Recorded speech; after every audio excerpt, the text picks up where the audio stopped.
America, Iran మధ్య deal కుదురుతుంది కదా! కాల్పుల విరమణ విషయంలో మాటలు జరుగుతున్నాయి. దాడులైతే జరుగుతున్నాయి. మాటలు కూడా ఇంకొక వైపు జరుగుతున్నాయి. ఈ నేపథ్యంలో ఇజ్రాయెల్ ప్రధాని బెంజమిన్ నెతన్యాహు ఈ డీల్ కుదిరేలోగే మొత్తం నాశనం చేసేయండి. ఇరాన్ని ఎంతవరకు నాశనం చేస్తారో అంతవరకు నాశనం చేయండి అని ఐడిఎఫ్ దళాలకి ఆదేశాలు ఇచ్చినట్లుగా ఇప్పుడు అంతర్జాతీయ మీడియాలోనైతే కథనాలు వస్తున్నాయి. ఆయన ఆ విధంగా ఆదేశాలు ఇచ్చాడు అని. ఇజ్రాయెల్ దీని గురించి ఎక్కడా కూడా ఖండించలేదు. ఈ డీల్ కుదిరేలోగా మనం ఎంతవరకు వీలైతే అంతవరకు నాశనం చేయాలి. ముఖ్యంగా ఆయుధాగారాలని పూర్తిగా నాశనం చేయండి. ఎక్కడైతే ఆయుధాలు తయారవుతున్నాయో వాటన్నింటినీ కూడా నాశనం చేయాలి. ముఖ్యంగా ఇరాన్కి చెందినటువంటి అణ్వాయుధ క్షేత్రాలని వీటన్నింటినీ పూర్తిగా నాశనం చేయాలి. అంటే మొదటి నుంచి కూడా ఇజ్రాయెల్ అదే చెప్తుంది. మళ్ళీ డీల్ కుదిరి మళ్ళీ కాల్పుల విరమణ జరిగినా సరే మనకి ఇరాన్ నుంచి ఎప్పటికైనా సరే ప్రమాదమే. ఇరాన్ అనేది మనకి ఇక ఉండకూడదు. ఇరాన్ ఉంటే మనకి ఎప్పటికీ నాశనమే అన్న విధంగా ఇప్పుడు ఇజ్రాయెల్ ప్రధాని అయితే అనుకుంటున్నాడు. అంటే ఎందుకు అంటే ఇరాన్లో ఒకవేళ అణ్వాయుధం కనుక తయారైతే ఇక ఖచ్చితంగా అది ఎప్పుడు ప్రయోగిద్దామా అని ఇరాన్ ఆలోచిస్తుంది.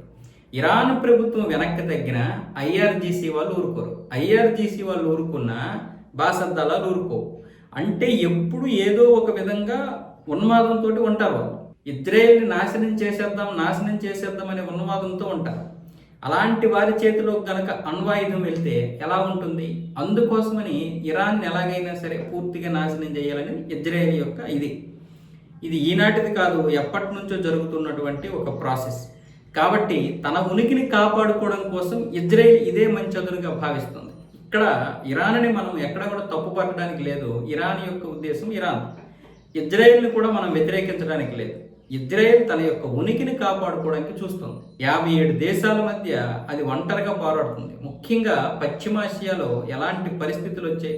యూరప్ విడిపోయిన తర్వాత కావచ్చు, అంతకుముందు కావచ్చు, బ్రిటిషోడు లాస్ట్కి దాన్ని ఎంత నాశనం చేయాలో అంత చేశాడు. ఆ తర్వాత జరిగినటువంటి పరిణామాలు ఎలాంటివో మనం చూసాం. 1917 నుంచి 1948 వరకు ఒకలాగా, 48 నుంచి 67కి ఒకలాగా, అలా రకరకాలుగా ఇజ్రాయెల్ తనని కాపాడుకోవడానికి చేయని యుద్ధం అంటూ లేదు. యూదులు నరకం చూశారు. వాళ్ళకి రక్తపాతం ఎలా ఉందో చూపించారు. ఆ రోజు నరమేధం సృష్టించారు. ఈ ఎవరైతే అరబ్బులు ఉంటారో, అరబ్బులు కావచ్చు, ఇస్లాంకి చెందినటువంటి వారు, అలాగే అటు క్రిస్టియన్స్, యూదులు అందరూ కలిపి అక్కడ నరకం చూశారు. అందుకే జెరూసలేం అనేది ఇప్పటికీ ముస్లింలకి, క్రిస్టియన్స్కి, యూదులకి పవిత్ర స్థలమైంది. అది అందరిది అంటారు వాళ్ళు. అక్కడ అందరిది మాదే, జెరూసలేం మాదంటే మాదని ఇప్పటికీ యుద్ధాలు జరుగుతూనే ఉంటాయి. ఇప్పుడు ఇజ్రాయెల్ తన యొక్క ఉనికిని కాపాడుకోవడం కోసం ఇరాన్ను మాత్రమే పూర్తిగా ఎందుకు టార్గెట్ చేస్తుందంటే ఇప్పుడు గల్ఫ్ దేశాలు న్యూట్రల్గా ఉన్నాయి. ఇంకా చెప్పాలంటే సౌదీ అరేబియా కూడా వాళ్ళతో ఒప్పందం చేసుకుంది. ఏదో ఒక విధంగా ఒప్పందం చేసుకుంది. కాకపోతే ఈ మధ్య మళ్ళీ న్యూట్రల్ అయిపోయింది. కానీ వీళ్ళందరూ ఎంతో కొంత విధంగా అమెరికాకి సపోర్ట్ ఉన్నంత వరకు గల్ఫ్ దేశాలతో ఎటువంటి సంబంధము లేదు, ఎటువంటి ప్రమాదము లేదు. ఎప్పుడైతే లెబనాన్లో ఉన్నటువంటి హెజ్బొల్లా ఉందో, హెజ్బొల్లా ఇరాన్ పెంచినటువంటిదే.